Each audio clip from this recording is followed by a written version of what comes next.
सोचिए, एक दिन तुम जागते हो और महसूस करते हो कि तुम एक ऐसी जगह पर हो जहाँ इंसानों की आवाज नहीं, जहाँ पेड़ों की सरसराहट ही तुम्हारे साथ है, जहाँ समंदर की लहरें तुम्हें याद दिलाती है कि तुम जिंदा हो, लेकिन दुनिया के लिए तुम मर चुके हो। ये कहानी है एक ऐसे आदमी की जो पूरे 9 साल तक एक ऐसे सुनसान और बिल्कुल शांत जगह जिंदा रहा। दुनिया को लगा वो मर चुका है, लेकिन वो लौटा भी और दुनिया को हिलाकर भी रख दिया। राजीव मेहरा 32 साल का एक साधारण सा इंडियन इंजीनियर। समंदर से प्यार उसका जुनून था, लेकिन उसे ये नहीं पता था कि यही समंदर उसकी जिंदगी की सबसे लंबी जेल बन जाएंगी। साल 2012 मॉनसून अपने चरम पर था। राजीव जिस कार्गो जहाज पर काम करता था वो जहाज आइलैंड की ओर जा रहा था। सब कुछ ठीक था जब तक कि रात का अचानक मौसम बदल नहीं गया। वहाँ की तेज दहाड़, आसमान पर बरसती बिजली और उन लहरों का शोर जो जहाज को खिलौने की तरह उछाल रहे थे।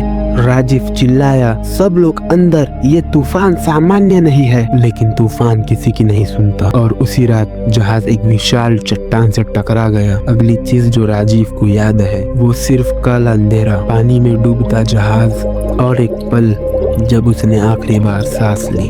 जब आँख खुली दुनिया बदल चुकी थी। राजीव ने धीरे धीरे आंखें खोली। धूप आंखों पर चुभ रही थी, गला सूख चुका था, हाथों में जलन और शरीर में अजीब सा भारीपन। वो रेत के किनारे पड़ा हुआ था, लेकिन जिंदा। पर कहा उसने चारों ओर देखा, चारों तरफ सिर्फ समंदर और उसके पीछे घना सा जंगल। कोई इंसान नहीं, कोई आवाज नहीं, कोई नाव नहीं, बस खामोशी। उसे समझने में ज्यादा देर नहीं लगी। वो एक अनजान से आइलैंड पे फंस चुका था। पहले 7 दिन मौत सबसे करीब थी। पहला हफ्ता राजीव के लिए नर्क से कम नहीं था। पीने का साफ पानी नहीं, खाना नहीं, सोने के लिए जगह नहीं। रात होते ही भयानक आवाजें, कहीं झाड़ियों में जानवर, कहीं पेड़ों में तेज हवा, कभी दूर समंदर की गूंज। राजीव ने पेड़ों की छाल से एक छोटा सा शेल्टर बनाया और बारिश का पानी जमा करके खुद को जिंदा रखने की कोशिश की। लेकिन राजीव के लिए असली परीक्षा थी उसका अकेलापन। पहले 3 दिन राजीव हर घंटे उम्मीद करता कि कोई जहाज उसे लेने आएगा, लेकिन समंदर बस उसके सामने हंसता।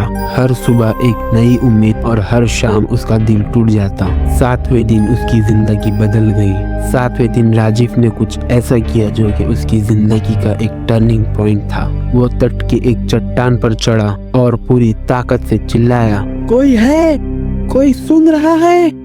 लेकिन उसे जवाब में सिर्फ और सिर्फ उसकी गूंज मिली, एक खामोशी जिसने उसे तोड़ दिया। उसी रात उसने फैसला कर लिया, अब मैं मदद की उम्मीद नहीं करूंगा, अब मैं खुद को बचाऊंगा। उसने एक झोपड़ी बनाई, एक पत्थर को घसकर उसे चाकू जैसा औजार बनाया और जंगल में जाकर के खाने पीने की चीजें ढूंढना शुरू किया। धीरे धीरे राजीव इस आइलैंड के साथ घुलने लगा। उसने सीखा कि कौन सा पेड़ फल देता है, किस जगह पर ताजा पानी रिसता है, किन चट्टानों के नीचे छोटे केकड़े छुपते हैं, दिन का कौन सा समय खतरनाक है और कौन सा समय सुरक्षित। उसने एक दिन पेड़ की छाल से एक भाला बनाया। एक दिन तो उसने एक जंगल सुअर से भी लड़ाई की, जिसमें उसे चोट तो लगी, लेकिन उसने जंगली सुअर को मार गिराया। राजीव मजबूत तो हो रहा था, लेकिन वो अंदर से टूट भी रहा था। पहला साल उम्मीद की आखिरी सांस। पूरा 1 साल निकल गया, ना कोई जहाज, ना कोई विमान और ना ही कोई इंसान। राजीव के बाल और उसकी दाढ़ी पूरी बढ़ चुकी थी, शरीर भी दुबला पतला हो चुका था, लेकिन उसकी आंखों में एक आग थी, जिंदा रहने की आग। वो रोता था, हंसता था, कभी कभी खुद से बातें करता था, क्योंकि उसने 12 महीने में खुद की आवाज को ही सबसे बड़ा जीने का सहारा बना दिया। मॉनसून ने सब कुछ छीन लिया। दूसरे साल की बारिश ने उसकी पूरी झोपड़ी गिरा दी। उसका खाना बह गया, उसके पूरे औजार भी टूट गए। उस रात उसने घंटों से रोया, पहली बार नहीं लेकिन सबसे ज्यादा रोया। लेकिन अगले दिन ही वो उठा और सब जैसा वैसा बनाने लग गया, क्योंकि असली योद्धा वही है जो अपने टूटे हुए हथियारों से भी लड़ सके। समय का मतलब खत्म हो गया। दिन, हफ्ते, साल सब धुंधले हो गए।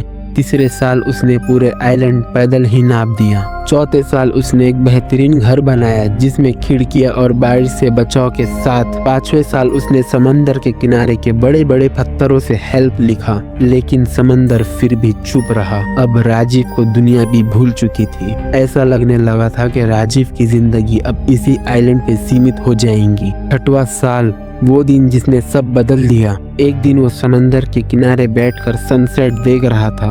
अचानक बहुत दूर उसे एक हल्की सी परछाई दिखाई दी। पहले उसे लगा ये सिर्फ एक भ्रम है, लेकिन नहीं, वो एक छोटी मछली पकड़ने वाली नाव थी। राजीव पागलों की तरह तट पर भागा, फिर पानी में उतरा और चिल्लाया, ओए, मैं यहाँ जिंदा हूँ। नाव पहले तो दूर जा रही थी, लेकिन अचानक वो मुड़ी। शायद उन्हें राजीव की आवाज सुनाई दे गई थी या धूप में उसकी कोई हरकत दिखाई दी गई थी। नाव करीब आई और उसमें दो मछुआरे थे। उन्होंने राजीव को देखा और चौंक गए। उनमें से एक ने कहा, मुझे तुम्हें देखकर ये लग रहा है कि तुम यहाँ बहुत सालों से फंसे हुए थे। राजीव मुस्कुराया और उसके आंसू बहने लगे। राजीव ने कहा, हाँ, 9 साल से।